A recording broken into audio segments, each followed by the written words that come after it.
Hi everyone, I hope you're having a really good day. It's nice and sunny out here. And I thought I would try to do a book review of one of my very favorite books that I had mentioned during my book tour of my bookcases. So, it is Erskine Caldwell's Deep South Memory and Observation. And it's published by the University of Georgia Press. It was originally came out in about 50 years ago, 1968. The original title was Under the Shadow of the Steeple, but the title got changed just so it wouldn't be as, people wouldn't be frightened of it. So Erskine Caldwell was an educated man from Georgia, and his father was a Protestant minister. And in this story, he talks about life growing up from the 20s all the way through the 60s. He shows how life changed for the citizens of the South, below the Mason-Dixon line. How things changed not only in a religious way, but in a civil rights way. He doesn't paint things with a rosy brush.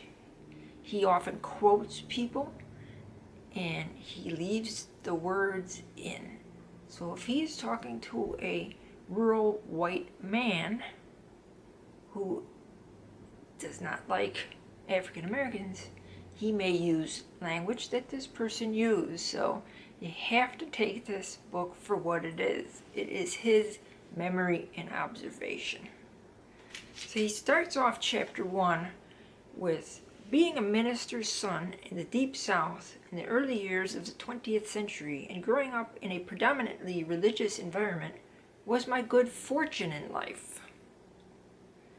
The experience of living for 6 months or a year or sometimes longer in one southern state after another, in cities and small towns and countrysides, and being exposed to numerous varieties of Protestant sects which were Calvinist in doctrine and fundamentalist in practice, proved to be more value to me than the intermittent and frequently curtailed secular education I received during the first 17 years of my life. So yes, his father was Reverend Ira Sylvester Caldwell. He was originally from North Carolina. He was an Associate Reformed Presbyterian ordained minister. So he tells these stories that he heard from his father. He tells stories of traveling with his father, seeing different situations than his own. And one thing I will read to you is from chapter 6. He starts out, although I never heard Ira Sylvester criticize another person's religious convictions, he did say once that some unfortunate people, like alcoholics and gluttons, would be better citizens if they could be cured of religious excesses. What he was talking about was what we had seen during a memorable evening in the early 20s. We had been looking through an open window of a country church during a revival meeting on a Saturday night, slapping mosquitoes all the time, while a middle-aged farmer writhed on the floor for about a quarter of an hour and slobbered as though he were having an epileptic fit. This was one of the more violent methods of coming through and getting religion. Ordinarily, participants seeking the same result were content to wail, tremble, shout, and engage in glossolalia. When the man on the floor finally lay still, the minister anointed him with a dab of olive oil on his forehead. So he just tells these stories, and you can picture, he has such a wonderful way with words. That's why his first book, Tobacco Road, when it came out, there was a brouhaha about it because of the language and the descriptions. And he used vernacular for these people, and he portrayed these dirt poor Southerners the way that he had seen them. Yes, Tobacco Road is fiction. Deep South is non-fiction. Both are absolutely worth your time in reading. If you cannot find Deep South in your library, that's a shame, but you can find it online. You may try Amazon or just go to the University of Georgia Press, my graduate school alma mater. And if you're interested, get Deep South. It's an excellent, excellent book. This is one of the books that I realized that I should never lend a book to anyone, because I have 2 copies. And why do I have 2 copies? Because I lent my copy to someone and I didn't get it back for a couple of years, and I started to freak out, and I thought, I gotta get another copy.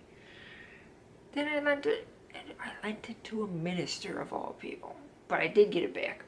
And then I lent another Erskine Caldwell book to a minister. That was nearly 4 years ago.